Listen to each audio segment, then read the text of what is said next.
Salut tout le monde, on se retrouve pour une nouvelle vidéo. Donc aujourd'hui, on va regarder comment on peut mettre à niveau notre bed sans BL Touch et de manière semi-automatisée, mais je vous laisse regarder tout de suite comment on va faire ça, vous allez voir, c'est relativement simple.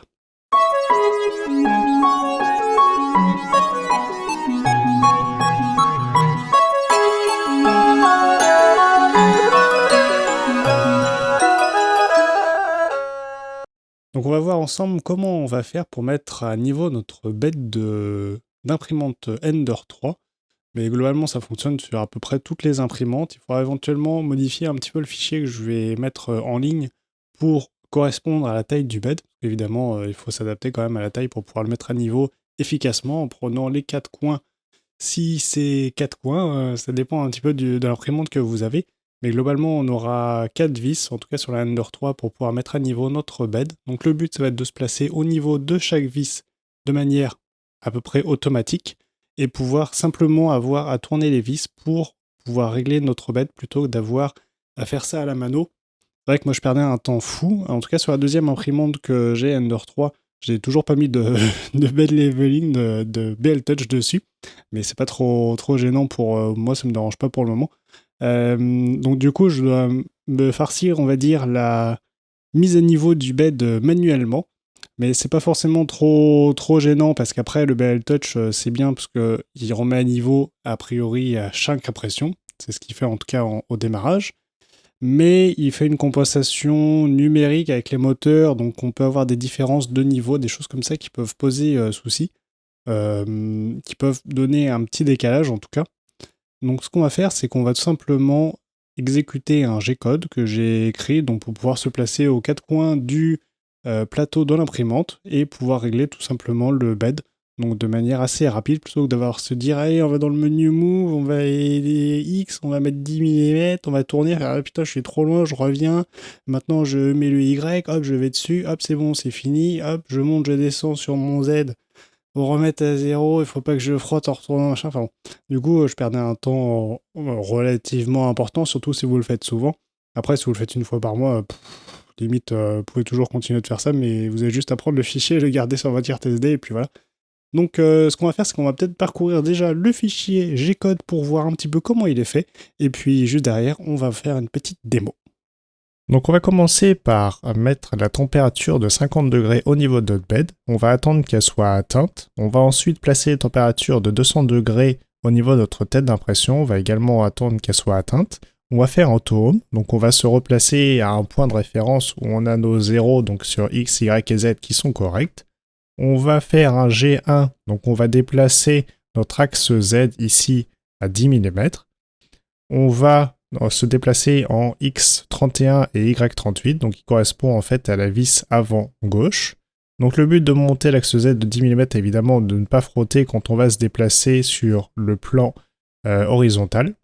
Ensuite, on va descendre notre axe Z en 0. Donc le but, c'est de mettre notre petit papier entre les deux.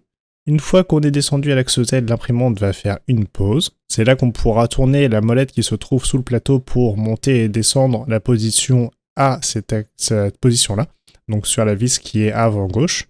Une fois qu'on a terminé, on va cliquer sur la molette qui se trouve au niveau de l'écran de l'imprimante. Là, on va remonter de 10 mm, on va se déplacer sur X201, Y38. Donc en fait, ça correspond à la vis avant droite. On va donc redescendre notre axe Z, faire une petite pause, et ainsi de suite. Donc une fois qu'on aura fait nos 4 points de notre plateau, on va refaire un auto-home pour se replacer correctement pour l'impression suivante, si vous avez besoin. Et donc on coupe la température de notre bed et de notre tête d'impression. On la set en tout cas à 0. Donc maintenant, on n'a plus qu'à voir comment ça fonctionne dans la réalité. Sachant donc que pour trouver les positions X et Y, j'ai tout simplement déplacé ma tête d'impression au niveau de mon imprimante et relevé donc les positions sur l'écran. Alors j'ai fait ce fichier pour la Ender 3, mais effectivement vous pouvez l'utiliser sur n'importe quelle imprimante qui fonctionne sur ce principe-là. Maintenant on va pouvoir simplement exécuter notre fichier qu'on a importé sur notre carte micro SD sur notre imprimante. Donc pour ça, on va tout simplement aller chercher évidemment sur la carte, on va lancer notre impression normalement. Et donc, on va avoir le préchauffage du bed, ensuite de la tête. On peut retirer, comme je le fais, les petits bouts qui descendent toujours un petit peu au niveau de l'extrudeur. Sauf si vous avez déjà retiré préalablement, ce qui peut être plus propre et plus facile pour mettre à niveau. Donc on a le déplacement donc, de la tête sur le premier point. On glisse notre petit papier, on tourne la molette en dessous, on clique au niveau de l'écran pour dire OK, on reprend. On le fait tout simplement au niveau des 4 points. Et voilà, on a déjà terminé. Donc globalement, je dirais que ça, je sais pas, ça divise le temps peut-être par 3, 4 à peu près par rapport à ce que je fais. Je dirais qu'avant, je mettais bien 5 minutes. Maintenant, je vais peut-être en mettre une ou deux grand maximum. Donc voilà, maintenant vous savez comment mettre à niveau votre bed de manière semi-automatisée, en tout cas juste en exécutant un simple G-code, avec une mise à température du bed et de la tête d'impression pour gérer, ou en tout cas essayer de compenser un peu la dilatation qu'on peut avoir par rapport à la chauffe, et au fait qu'éventuellement ça se déforme un petit peu, on peut jamais vraiment prévoir exactement comment ça va se passer. Donc le but c'est qu'on préchauffe pour se retrouver dans les mêmes conditions que pour une impression classique, et d'avoir quelque chose le plus précis possible. Et ensuite, donc on a juste à gérer la position de la tête en faisant OK, je continue, c'est bon, j'ai réglé le niveau, on passe au suivant. Donc je pense que c'est quand même relativement simple, vous allez pouvoir gagner du temps, éviter de vous galérer à faire plus, moins, machin, parce que moi, sincèrement, ça me saoule de faire ce genre de truc. Ça n'a aucun intérêt, donc plutôt de faire ça, je préfère écrire un G-code, passer un petit peu de temps à faire quelque chose de propre, mais qui soit efficace après. Et donc maintenant, j'allais dire, il y a plus qu'un. Après, si vous avez un BL Touch, bah, vous en foutez un peu, un petit peu beaucoup même. Alors après, quand vous avez un BL Touch, ce que je peux vous conseiller, c'est éventuellement de remettre l'interrupteur sur le Z pour pouvoir remettre à niveau quand même correctement de temps en temps votre bed. Parce que évidemment, le BL Touch va compenser les différences de niveau. Mais si vous voulez quelque chose de propre déjà au début, le BL Touch n'aura pas besoin de compenser beaucoup.